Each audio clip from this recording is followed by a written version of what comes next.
Life coach Gordina McMahon is by your side to guide her through the process. And there, Anna, you're your own worst enemy, you know, girl. This is not the best way to do an application form. When you look at an application form, there's standard parts to it. That is all the, if you like, administration. So they're just dates and where you were and when you were there. But in fact, the key to a successful application form is to go and get the job spec, put it next to you, and then start to think about the experiences that you've had that will demonstrate to the people reading the application that you've actually got the right experience for the right job.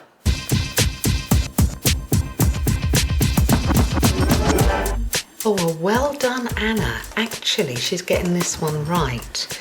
She's gone onto the website. Now, that's a great place to start because you have to do your research. But you know, there's also more to research than just getting out on the website. Who do you know? Who can you talk to? Perhaps you know someone who's actually taught at that school.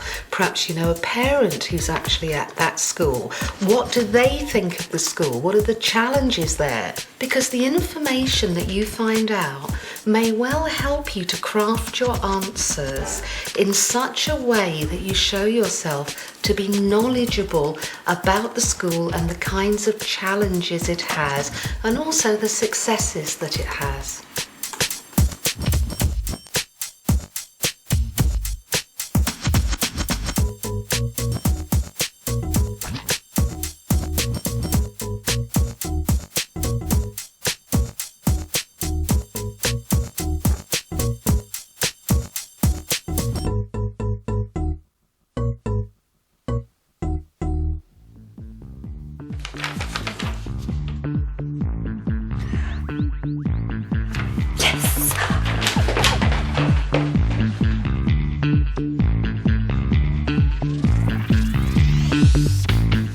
Oh, no, you don't, Anna. You're not doing this. This is a fantastic outfit, and I'd love to wear it, except I'd like to wear it to a party or clubbing or doing something else, but not going to an interview. Because when you go to an interview, you need to project a certain image. You need to look professional. You need to look crisp. You need to look like someone who means business and knows how to come across appropriately. This ain't gonna do it. Wear something that gives you that kind of an image. The other thing is that, of course, at an interview panel, you have different people. You have the head teacher, you have someone from the school governors, and parents particularly can be very, very picky. So, for example, make sure your shoes have had a polish before you go in. Don't just assume that because I know what I'm doing, people will actually judge me on what I say. Believe it or not, you only get one chance to make a first impression, so make a good one.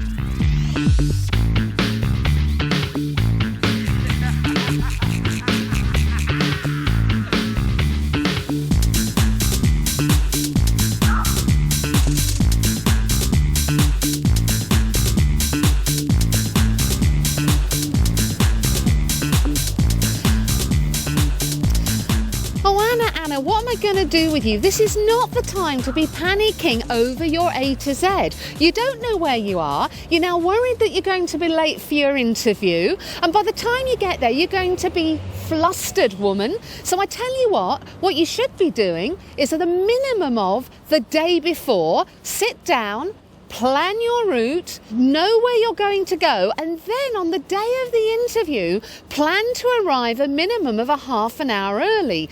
That way you can always sit down somewhere and have a cup of coffee, but when you walk in, you're going to be composed, not like somebody that's completely manic.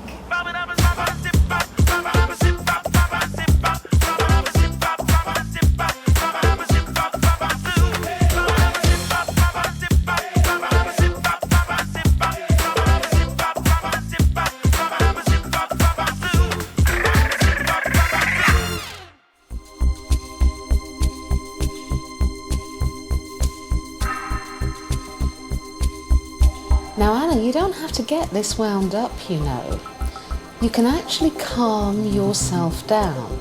Now let's think about this logically. While you're sitting in the waiting room, you're still on show to other people. You don't want them to see you as somebody who's really anxious. It gives them the wrong impression about you. After all, if you look that nervous, are you really up for the job? But there are some things that she can do for herself. The first one is to get rid of some of those stress hormones that are pumping around her system. And a way to do that is to sit back in your chair and just to take in a deep breath through your nose and then to let it out slowly through your mouth. And as you do that, you just make a conscious decision to relax your tummy. Now what that will do is it will calm down the stress hormones in your body and therefore give you a fighting chance of getting in there in a more relaxed frame of mind. Now you can support that with the way that you think, because we know from cognitive psychology that the thought process that you have actually affects the way that you feel. So if Anna's sitting here and she's reminding herself that she's done very well to get to the interview in the first place and be selected, and that she actually has a lot of the skills, and because she's done her research, she can go back to that part of the process where she reminds herself how she matches up to the job description. That way she's going to be in a much better position when she actually goes in for her interview. OK, Anna, they're ready for you now. You'd just like to follow me.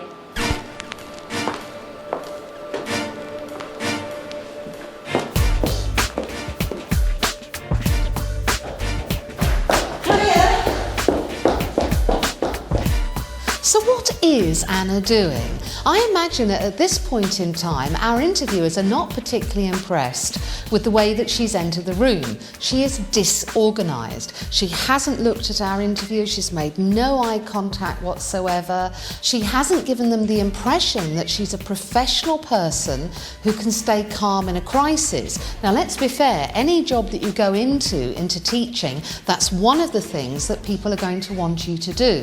So I think it's time for Anna to do it again, but this time walk in calmly, make eye contact and offer your hand. Good afternoon. Hello. I'm Mohammed, the head teacher, and this is our governor, Tara. Hello, nice to meet you.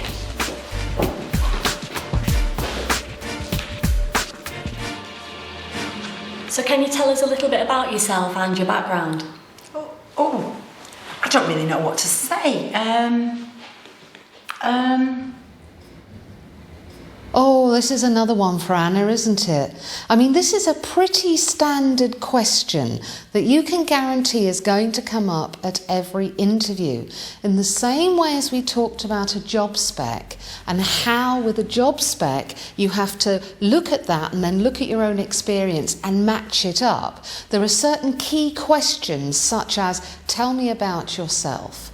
Or, for example, what sorts of challenges have you faced and how have you overcome them? So there will always be some very standard questions that you need to prepare for before you go in there.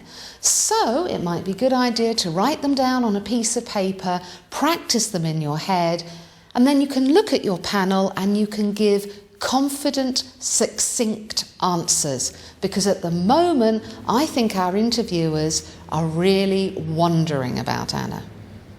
Can you tell us about a critical incident you experienced and how you handled it? There are many, many critical incidents that I have handled.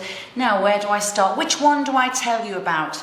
I'll tell you the one about 5 years ago, maybe 6 years ago, when I had a pupil in my kick off big time. I do not know what on earth started it, because I thought I was doing an absolutely fantastic lesson on board. But unfortunately, this child decided he had had enough.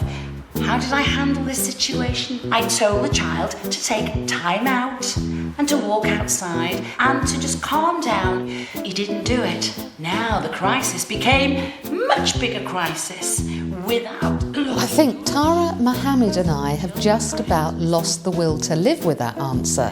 What was Anna up to? she was convoluted. She didn't just have one critical incident, she had about 3 or 4, and she certainly hadn't listened to the question that was being asked of her or thought about, why are they asking this of me? What do they really want me to illustrate? After all, when you go in for a job, people want examples of what you have done. They're probably going to want to know, particularly in the teaching profession, an incident about managing, say, a challenging child and their behaviour. They may want to know something about the teams that I've been in and maybe how we've handled change or how I work as part of a team. So you need to have some of these critical incidents put down for yourself. They're only examples for how you handle situations. That way, if you have those kind of examples and you listen to the question that's being asked, you can simply choose the right example for the right question, and you can talk about it authoritatively and succinctly, and that's what's going to impress the interviewers. Well, at this point, I went over to the child, got down on my knees, and very calmly said to the child, I would mind, actually, if you could please leave the room. Actually, what was the question again? So when you're asked a question, one of the important things to remember is that a question has a beginning, a middle, and an end. And so what you need to do is to listen to the question that's being asked and ensure that your answer has a beginning, a middle, and an end. And that's how I successfully managed the situation in a critical condition. I hope that's answered your question adequately.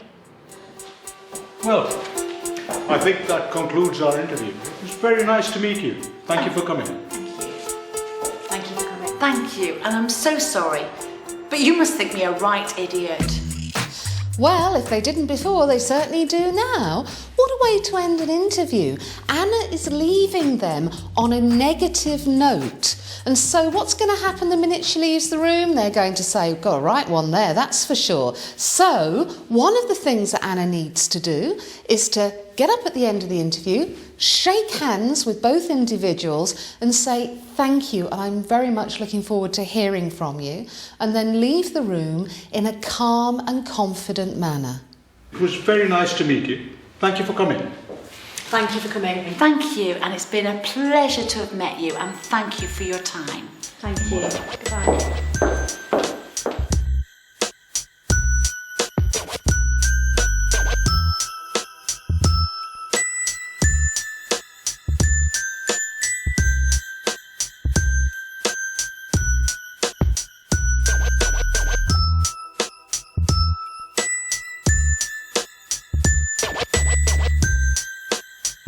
So what have we learnt about successful interviewing? We've learnt you need to do your research, you need to think about your application form, make sure you arrive looking smart and professional, get there early, and when you're there, answer the questions and answer them succinctly. That way, you'll be successful.